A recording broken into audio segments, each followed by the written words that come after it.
Hello you lovely people and welcome. Today I'm going to be reviewing Iris Simulation's Texan T1. Now the Texan T1 is what it is known as in Royal Air Force service, but this is primarily the T6 Charlie Texan 2, which is the export version of the Texan. And yeah, so let's just do a little bit of a rundown of the history and operators, and then we'll get into liveries and so on and so forth. So first flown in July 1998 and was introduced into service in 2001. There are various versions of the T6 and there are a lot of operators, but it was first flown as the Model 3000, the company designation by Beechcraft.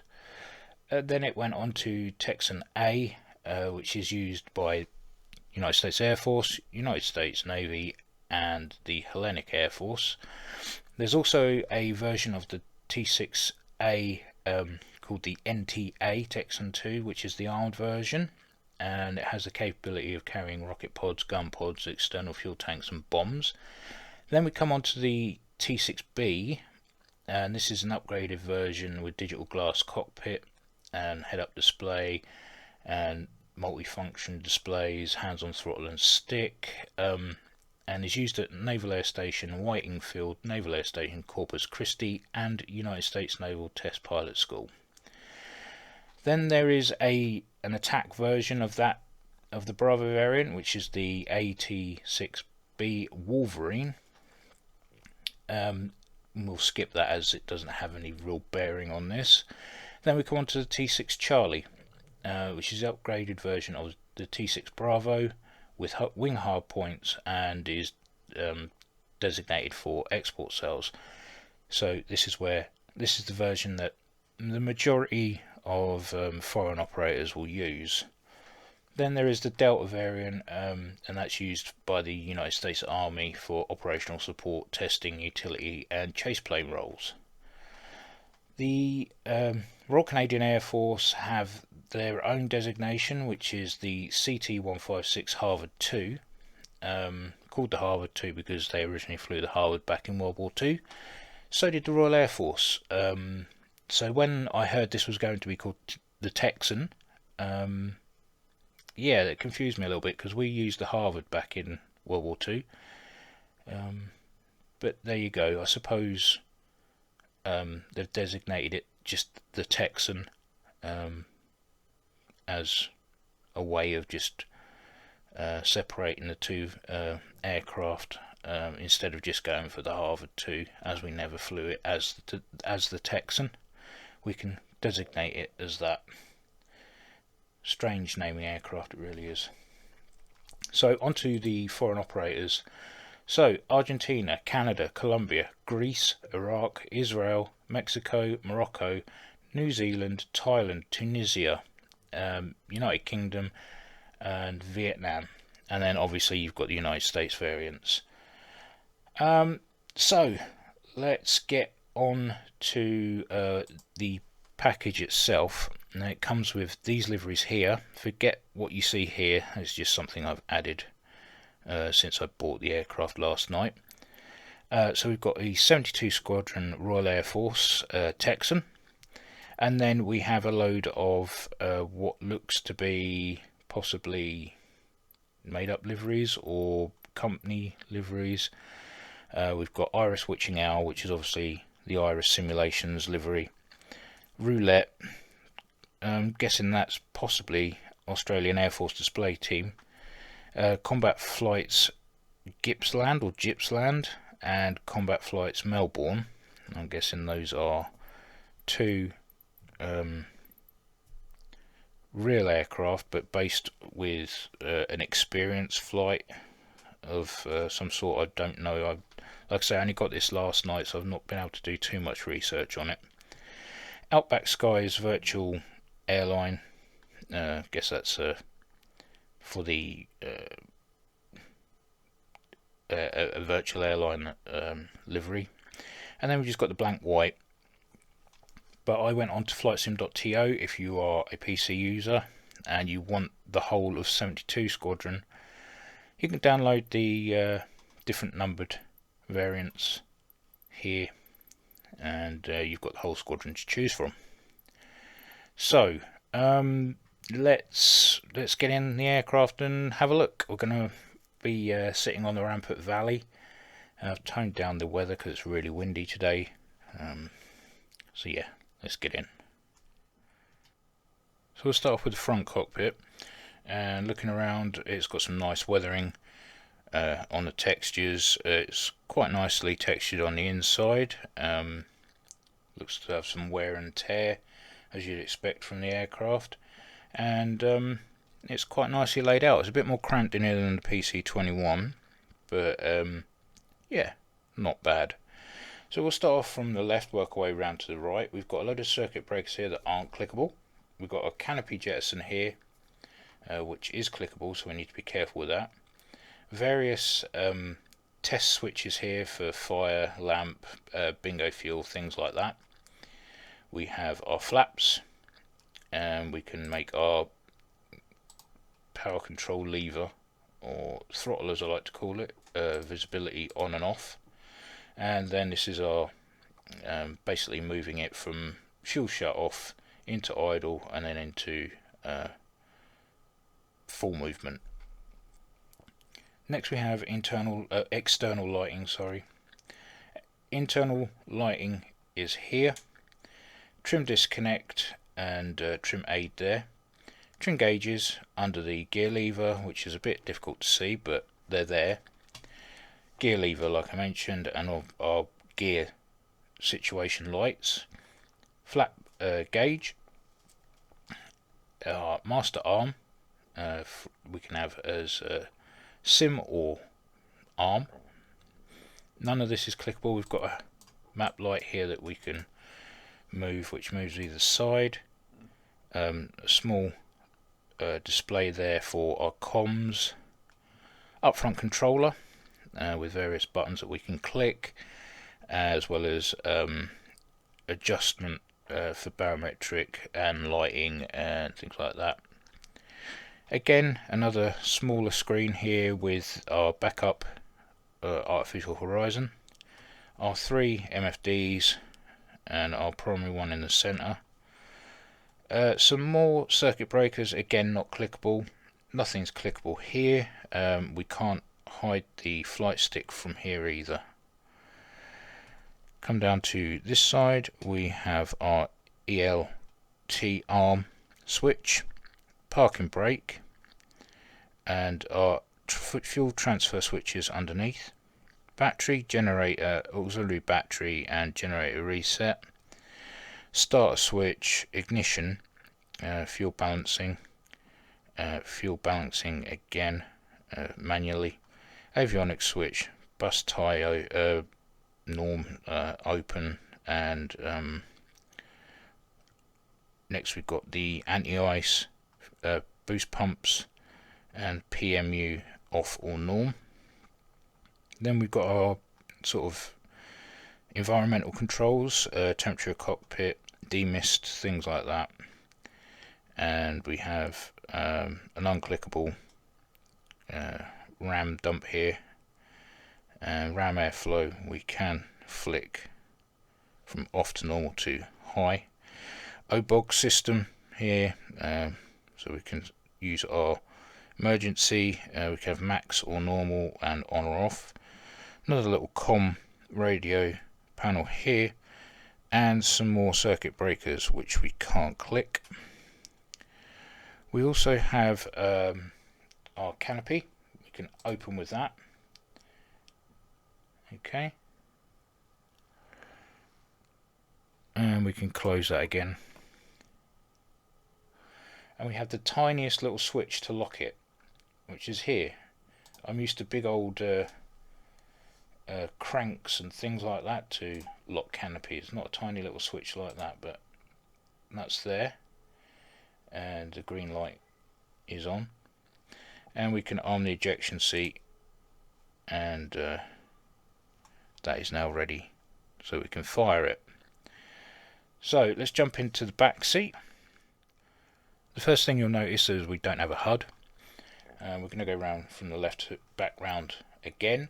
So we've got circuit breakers we can't click. We have an ejection sequencer here that we can't click. We could have it as a forward, both, or solo. Our Jetson canopy, seat adjust and lamp test. Again, we can hide the PCL here, and again the PCL has three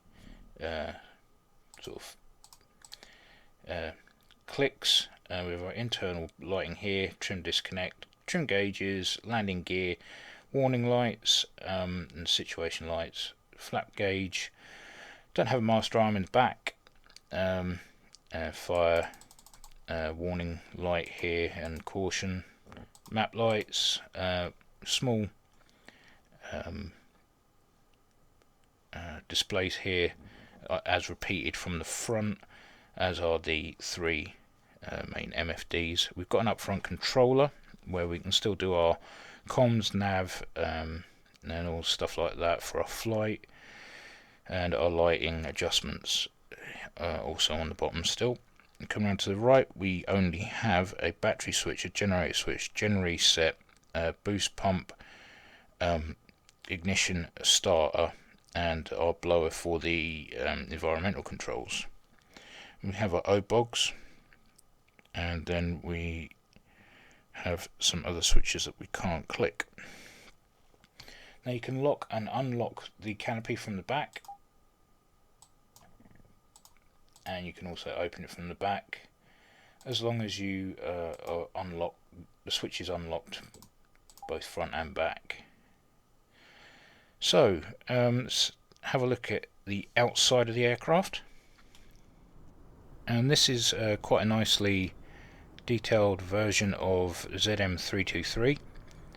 Quite shiny, glossy finish, as you'd expect from a trainer, and yeah, the detail on the aircraft is actually really nice. They've got these static discharges on the tail sections, small little things like that, and on the ailerons, and pretty much as you'd expect from a trainer, nice and clean, not grubby. And yeah, we've got our fuel tanks added, and that can be changed in cockpit. Got the the prop feathered and switched off, and yeah, we've got the chocks in, and it looks really nice. But the Royal Air Force being the Royal Air Force, instead of having their old training livery of red, white, we have our boring black. So let's get things started, and we'll go around the aircraft again for sounds and looks and features, and then we'll finally get some flying. Okay, so let's have a look around. So yeah, everything's living and breathing now. All electrics are on, all avionics are switched on, engine is up and running, and as you can tell, it's quite quiet in here, which is a bit of a bonus. You'll see here that the ejection seat pin has seated itself into the canopy latch. If you want to put it back into the ejection seat, you click that, it will go back in, but if you do that, you'll just get warnings and cautions, so keep that in the latch. And then the next thing I noticed, that this screen here is very, very bright, and that's only on 50%. I'm going to bring that down to 15, which I found is way more comfortable. Okay, and it's actually readable now, and that controls both the clock here and the backup artificial horizon.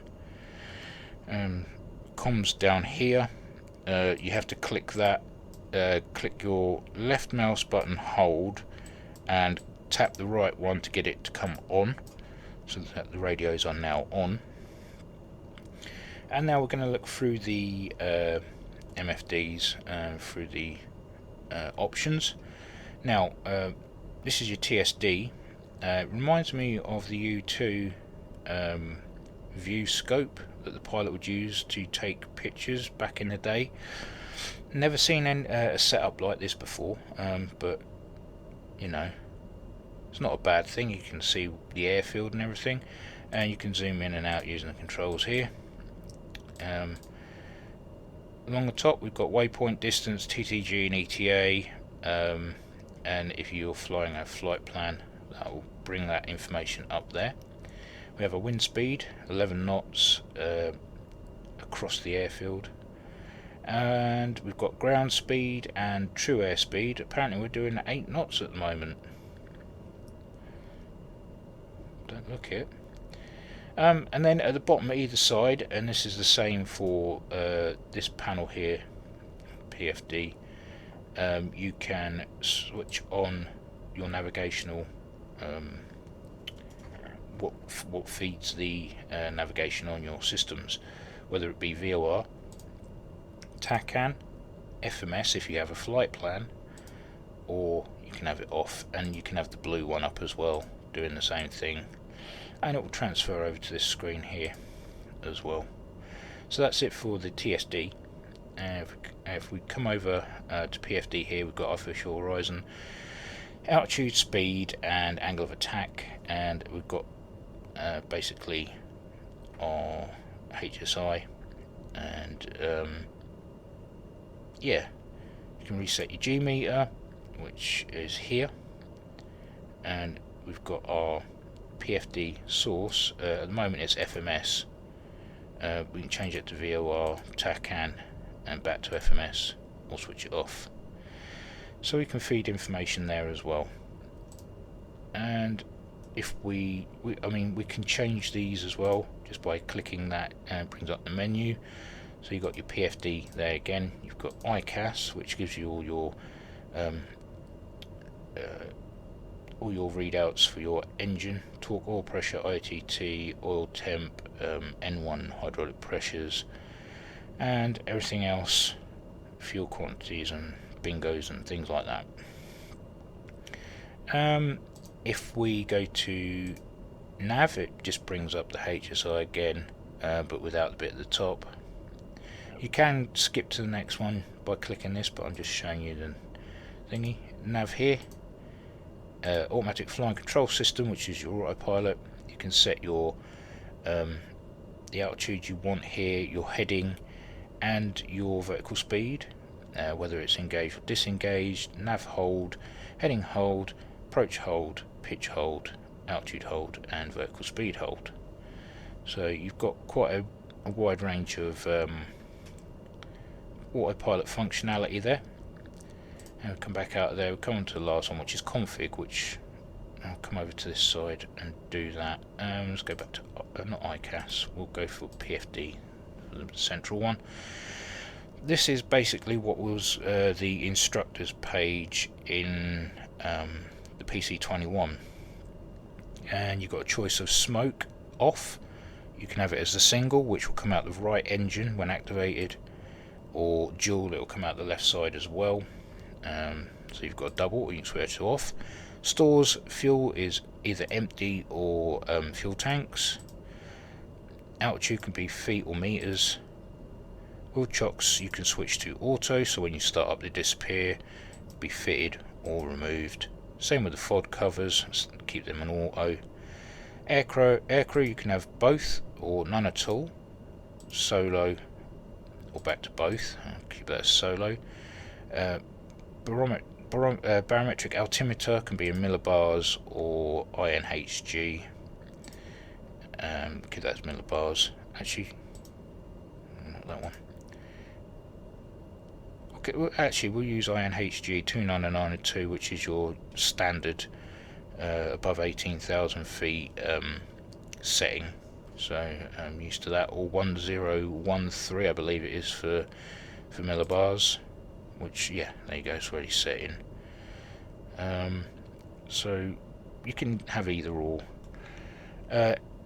MP sortie false or true, not 100% sure what that one is. Multiplayer, I'm guessing, so you can set that up. I'm guessing it will set the aircraft up so that it will run better in multiplayer. I don't know that one much. As I say, I only got the aircraft last night, so I need to read about that. GPU disconnected, we can have that as ground power on or off, our version, and back to ICAS. So, yeah, it's got a few features on the aircraft that you can use, which is quite nice. And again, if you're into aerobatics, you can use the smoke and things like that. Yeah. So, with that, let's go outside and hear some sounds.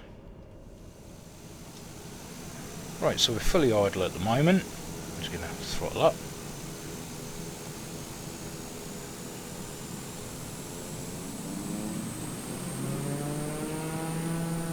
Oh, blimey, that's powerful. Yeah, it sounds good though, I will say that.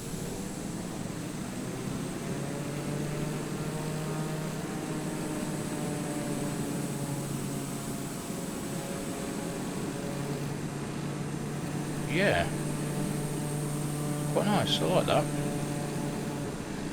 Got that classic turboprop sound.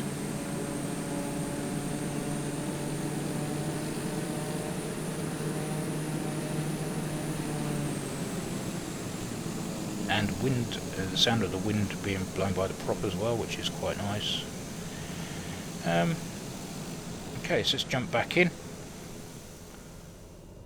One thing I'm going to do before we actually taxi down is do a night lighting test. I keep forgetting to do these in my reviews, and I really should do them a bit more often. So we're going to go to weather, time, and we're just going to adjust that to sometime later today. Okay, so we've got our torch. If we slip on our floodlighting a little bit, you can see the footwells, sidewalls light up quite nicely, and yeah, it's quite nice. It's not too strong actually, and that's only at 30%. If we whack that up to 100, okay, that's quite intense actually. That percentage. We've got a side lighting, which will be the instrument labelling, and then obviously these panels here, which even at 15% at night time, that's still too bright. So I would recommend that gets adjusted slightly, because it's just way too much. There we go, it's just about readable. That's better. And for the flight, I'm going to take the fuel stores off. I'm going to put one side smoke on, just for showing you. I don't know why I've adjusted the lighting, because now I'm going to go back into the daylight again. So that was a silly thing on my part. I'll take that down, put that back up to 15, and we'll adjust the time again. And we'll flick the real time. There we go. Oh, blimey, sun's up now. Okay, so we're up running. Let's get taxiing. Let's do some ground handling and see how she does. Now, there are two things that you need to know. Nose wheel steering. I can't find a button in here anywhere. There is a circuit breaker here that apparently, if you read the manual, is supposed to activate nose wheel steering on and off, but it's unclickable. And also it mentions caster nose wheel. That's not the case either. If I use differential braking, the nose wheel does not caster. So you have to, if you want to use nose wheel steering, you have to assign the toggle G limiter to a button of your choice on your flight setup. And also the smoke generators, there doesn't seem to be a smoke switch in cockpit either, and to switch those on you need to toggle wing lights and bind that to something, which is a bit annoying because it's different to the PC21, which you'd think they would have kept it in you know, uniform across the board. But sorry, I had to cut there. I had to figure out where I bound the G limiter to. This is what I mean. Too many controls gets confusing for different aircraft. It's getting as bad as DCS. So I'm going to let the brakes off. Let's taxi down. Okay, nose wheel steering is not on. I'll activate it now. There we go, we've got nose wheel steering. So we're going to take it nice and easy. We're going to set the gear down to takeoff. The nose wheel steering is very, very sensitive. It's yeah, just a bit overly sensitive. If we could try turning it off using differential braking. So if I turn the nose wheel steering off, differential braking is usable. See if we can stick to that, especially as it's supposed to be car-steering nose wheel.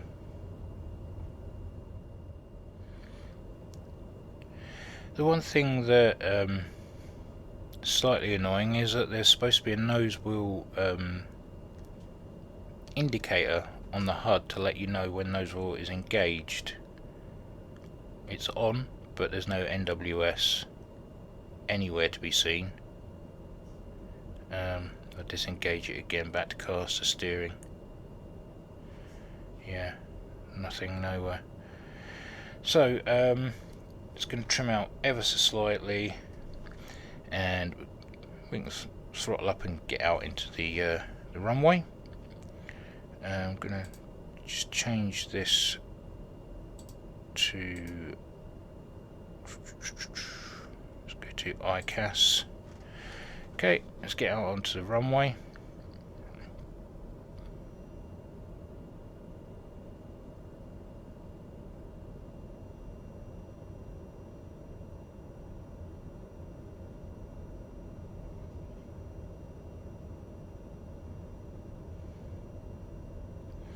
And as usual, I've gone down to the wrong end of the runway. The wind's blowing, going to be blowing behind me. That's great. Trust me. It's only when I record videos that sort of thing happens. And I've just put the nose wheel steering on and I'm all over the place. So, let's brake here. Check our flaps. Yes, they're in takeoff. And we can get up in the air. No warning. Ah, we do have a nose wheel indicator, but it's no good down there, is it? It should be up here somewhere, or up here.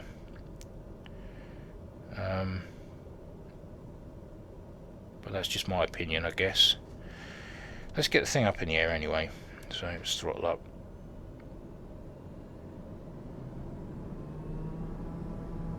Actually sounds quite nice from inside the cockpit. Brakes off. Take the nose wheel steering off now. We don't need that.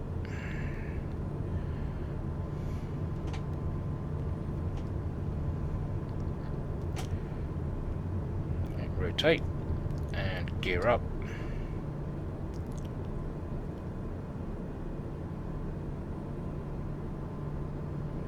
Flaps up.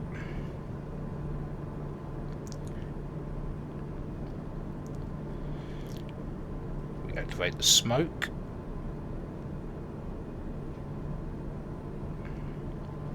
So we've got our smoke system on. If we go with the outside view and have a look.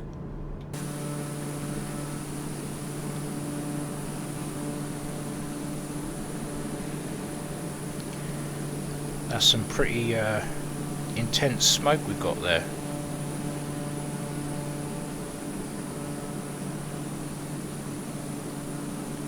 Turn that off now. Just get back inside. I'll do the obligatory authority test and see how it handles. So let's get it. Getting a nice bit of torque steer here. Just trim out.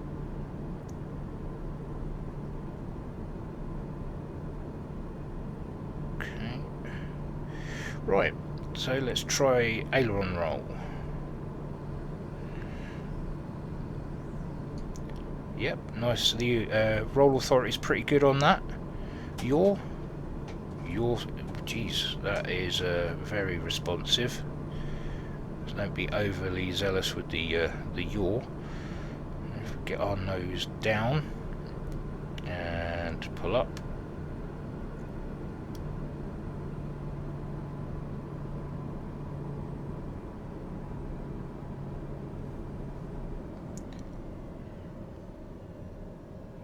As you'd expect, the pitch authority is very good as well.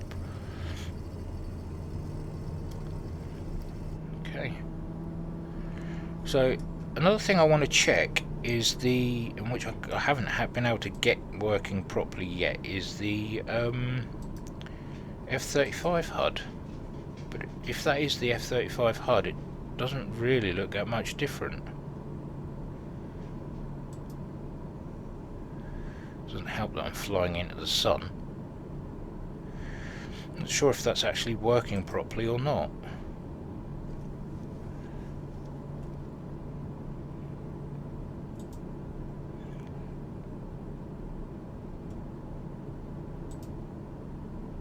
No difference at all there.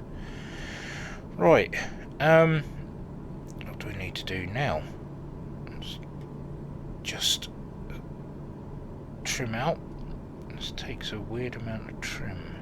There we go, that's better. Handling a lot better there. So let's have a go at the autopilot just to see if how that behaves. So we want automatic flying controls. This here we've got to put in via the upfront controller. So let's put 1,500 feet. Enter. And we activate it and altitude hold.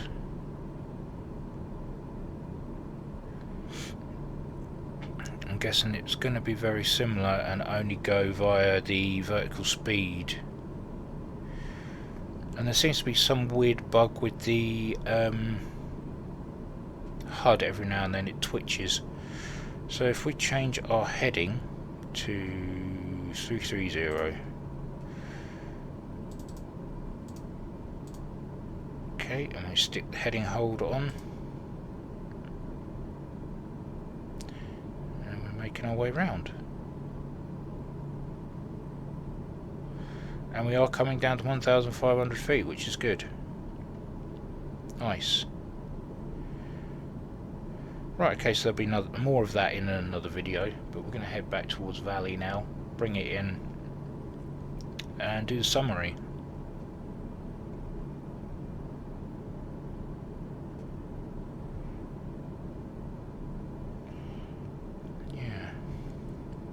All in all, not too bad. I mean, considering it is the T6 Charlie, the export variant, I know Blackbird Simulations are bringing out a T6 Alpha, which has the steam gauges, which I'm really looking forward to. I would be more excited about this aircraft, except it's just, I don't know, it's the whole glass cockpit thing. I'm just not a fan. As you can see, I'm struggling just to find bits and pieces, and all I want to do is turn the heading bug, and there's nowhere to do it. No rotating knobs, anything. Just why? Why do I have to do a digital input? It means I've got to refer to hitting a button and hitting buttons and hitting enter. In all that time that it takes to do that, I could have just twisted a knob slightly and it would have corrected by now. So I'm going to disengage the autopilot. I'll do it manually. Okay. I mean, if there is a heading and course needle and bug rotating knob in the cockpit, please do let me know. Now, I don't think this is it by any stretch, because if I hit heading it says refer to upfront controller. Oh, I can rotate it, but only... oh, it doesn't change the actual heading bug in there, it just changes the number. Well, that's awkward. Okay, so I'm not a fan of that. I like to be able to control the aircraft quickly and efficiently and not have to go through different systems just to do it. But then again, that's just me, you may be different. And I think we do have an air brake system, very similar to the PC-21, except it seems to be a bit of a cheese grater. Works very well. Okay, so let's get the gear down, takeoff flaps down, and get ourselves pitched out nicely, trimmed out, nice angle of attack, and get ourselves down.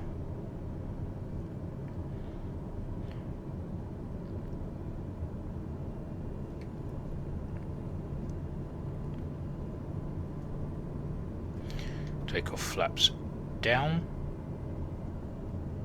trim down. Need to get into the E bracket.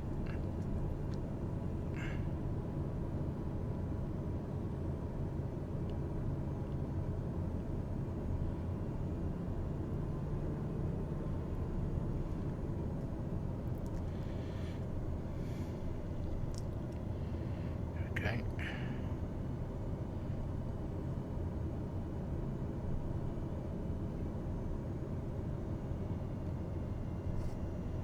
It's a bit bumpy. Getting a stall warning.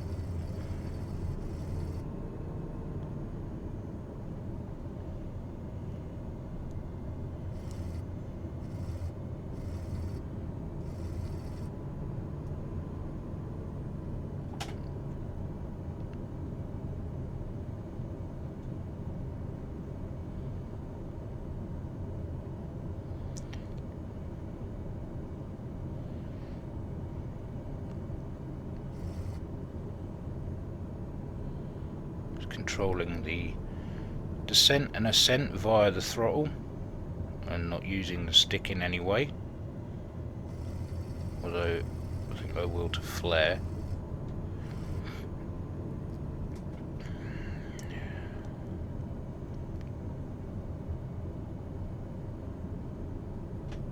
Good job, I've got plenty of runway to play with.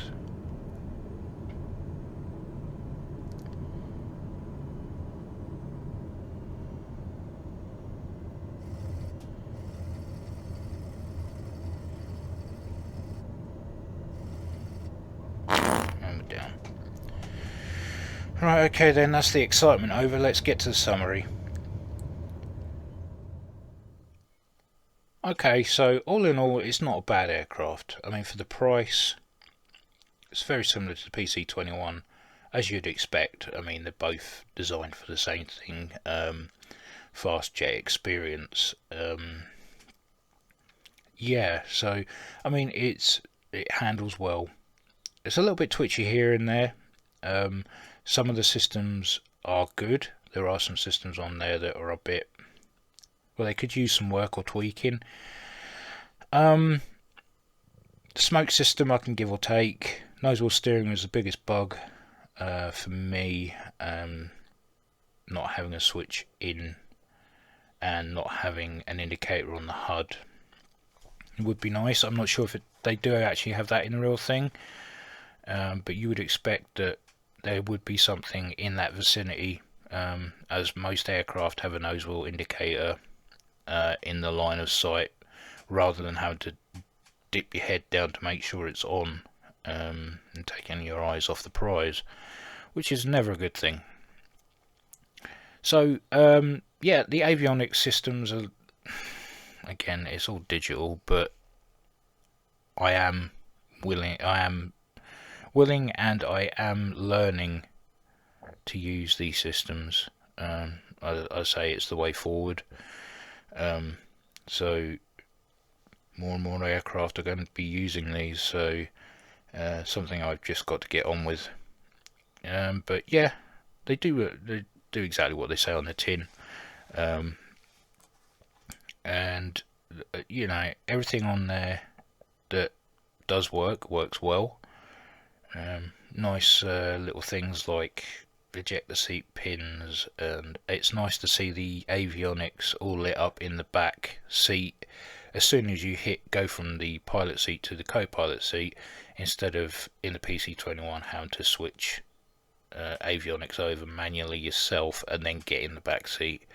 So there is an upside for that, and yeah, hopefully in the next update we'll see some changes and make it even better.